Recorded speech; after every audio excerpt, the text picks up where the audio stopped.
As promised, privacy rules. I'd say one of the key things that I see people misunderstanding or neglecting altogether. So let's set up a simple privacy rule for order. So imagine I was setting up a marketplace or an e-commerce store with Bubble, and I want to set up the appropriate rule for order. So I'd say user, this can be any label that you like, and it's very unlikely that you want anyone, absolutely anyone viewing your site to view order history for anyone. So we're going to lock it down, and we'll simply say that when this order's creator is current user, that then they can access all the fields. This is really simple. This is what you will need most of the time for all of your data types. You will need to expand upon this and make it much more complex if you've got different roles within a team or an organization and you want to restrict who can see what.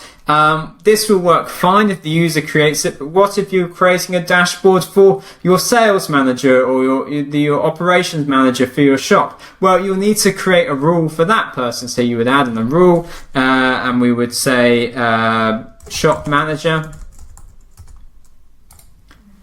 Okay, and then you'd need to find some sort of expression that works there. You could have something like current user, and then you'd have a field called role, and you could use an option set for that. Current user's role is shop manager, and then again you're saying that they can view everything.